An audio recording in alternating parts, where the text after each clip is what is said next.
Clip number 514۔ اس clip میں انشاءاللہ آپ قرآن پاک کی سورہ ہود کی آیت نمبر 11 سے لے کے 12 تک کی تلاوت، ترجمہ اور تفسیر قرآن صراط الجنان سماعت فرمائیں گے۔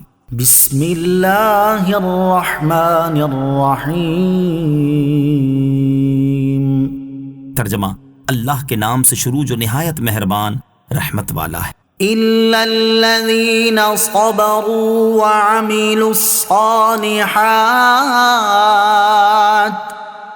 أُولَئِكَ لَهُم مَّغْفِرَةٌ وَأَجْرٌ كَبِيرٌ۔ ترجمہ، مگر جنہوں نے صبر کیا اور اچھے کام کیے ان کے لیے بخشش اور بڑا ثواب ہے۔ إِلَّا الَّذِينَ صَبَرُوا وَعَمِلُوا الصَّالِحَاتِ، مگر جنہوں نے صبر کیا اور اچھے کام کیے۔ اس آیت کا معنی یہ ہے، لیکن وہ لوگ جنہوں نے صبر کیا اور اچھے کام کیے تو وہ ان کی طرح نہیں ہے، کیونکہ انہیں جب کوئی مصیبت پہنچی تو انہوں نے صبر سے کام لیا، اور کوئی نعمت ملی تو اس پر اللہ عز و جل کا شکر ادا کیا۔ جو ایسے اوصاف کے حامل ہیں ان کے لیے گناہوں سے بخشش اور بڑا ثواب یعنی جنت ہے۔ مومن کی شان۔ اس آیت سے معلوم ہوا کہ نعمت چھن جانے پر صبر کرنا اور راحت ملنے پر شکر کرنا اور بہر صورت اللہ تعالیٰ کی اطاعت و فرما برداری میں مصروف رہنا مومن کی شان ہے۔ لیکن افسوس، یہاں جو طرز عمل کفار کا بیان کیا گیا ہے وہ آج مسلمانوں میں بھی نظر آ رہا ہے کہ جب اللہ تعالیٰ ان سے اپنی دی ہوئی نعمت واپس لے لیتا ہے تو یہ اس قدر افسردہ اور مایوس ہو جاتے ہیں کہ ان کی زبانیں کفر تک بکنا شروع کر دیتی ہیں، اور جب ان میں سے کسی پر آئی ہوئی مصیبت اللہ تعالیٰ دور کر دیتا ہے تو وہ لوگوں پر فخر و غرور کا اظہار شروع کر دیتا ہے۔ اللہ تعالیٰ مسلمانوں کو عقل سلیم اور ہدایت عطا فرمائے، آمین۔ نعمت ملنے پر شکر کرنے کی برکات۔ نعمت ملنے پر اللہ تعالیٰ کا شکر ادا کرنے کی بہت برکتیں ہیں۔ ان میں سے 2 برکتیں درج ذیل ہیں۔ نمبر 1، نعمت ملنے پر اللہ تعالیٰ کا شکر ادا کرنے کی صورت میں بندہ عذاب سے محفوظ رہتا ہے، چنانچہ اللہ تعالیٰ ارشاد فرماتا ہے، ما يفعل الله بعذابكم إن شكرتم وآمنتم وكان الله شاكرا عليما۔ ترجمہ، اور اگر تم شکر گزار بن جاؤ اور ایمان لاؤ تو اللہ تمہیں عذاب دے کر کیا کرے گا، اور اللہ قدر کرنے والا جاننے والا ہے۔ نمبر 2، نعمت کا شکر ادا کرنے پر اللہ تعالیٰ نعمتوں میں مزید اضافہ فرما دیتا ہے، چنانچہ اللہ تعالیٰ ارشاد فرماتا ہے، وَإِذْ تَأَذَّنَ رَبُّكُمْ لَئِن شَكَرْتُمْ لَأَزِيدَنَّكُمْ وَلَئِن كَفَرْتُمْ إِنَّ عَذَابِي لَشَدِيدٌ۔ ترجمہ، اور یاد کرو جب تمہارے رب نے اعلان فرما دیا کہ اگر تم میرا شکر ادا کرو گے تو میں تمہیں اور زیادہ عطا کروں گا، اور اگر تم ناشکری کرو گے تو میرا عذاب سخت ہے۔ اللہ تعالیٰ تمام مسلمانوں کو اپنی نعمتوں کا شکر ادا کرنے کی توفیق عطا فرمائے، آمین۔ فَلَعَلَّكَ تَارِكٌ بَعْضَ مَا يُوحَىٰ إِلَيْكَ وَضَائِقٌ بِهِ صَدْرُكَ أَن يَقُولُوا لَوْلَا أنزل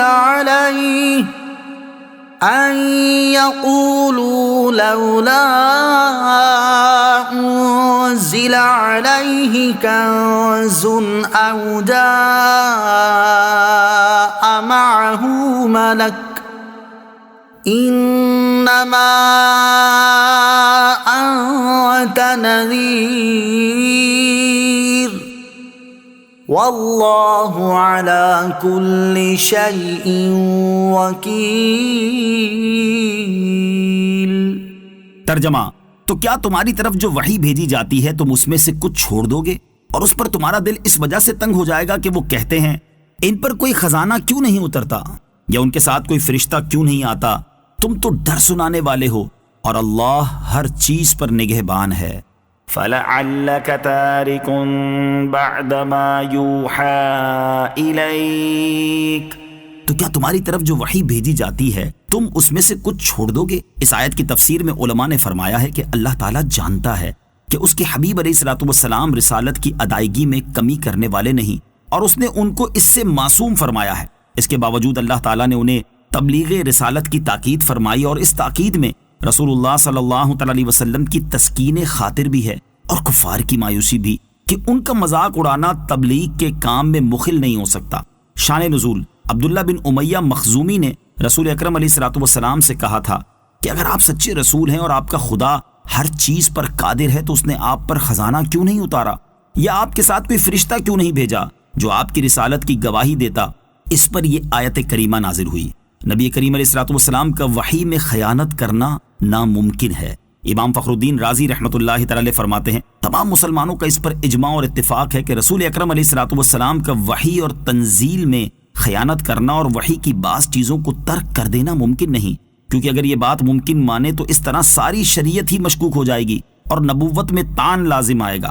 نیز رسالت سے اصل مقصود ہی یہی ہے کہ اللہ تعالیٰ کے تمام احکام بندوں تک پہنچا دیے جائیں، اور جب ایسا نہ ہو تو رسالت سے جو فائدہ مطلوب تھا وہ حاصل ہی نہ ہوگا۔ اس لیے اس آیت کا ظاہری معنی مراد نہیں ہے، بلکہ اس آیت سے مقصود یہ بتانا ہے کہ اگر آپ علیہ الصلوۃ والسلام ساری وحی کی تبلیغ کریں گے تو کفار کی طرف سے طعن و تشنیع اور مذاق اڑانے کا خدشہ ہے، اور اگر آپ علیہ الصلوۃ والسلام بتوں کی مذمت والی آیات نہ بیان کریں گے تو کفار آپ علیہ الصلوۃ والسلام کا مذاق تو نہ اڑائیں گے، لیکن اس طرح وحی میں خیانت لازم آئے گی، اور جب دو خرابیوں میں سے ایک خرابی لازم ہو تو اس وقت بڑی خرابی کو ترک کر کے چھوٹی خرابی کو برداشت کر لینا چاہیے۔ اور چونکہ وحی میں خیانت کرنے کے مقابلے میں کفار کے طعن و تشنیع کو برداشت کر لینا زیادہ آسان ہے، اس لیے آپ علیہ الصلوۃ والسلام وحی میں خیانت کی خرابی سے دور رہتے ہوئے کفار کے طعن و تشنیع کی خرابی کو برداشت کر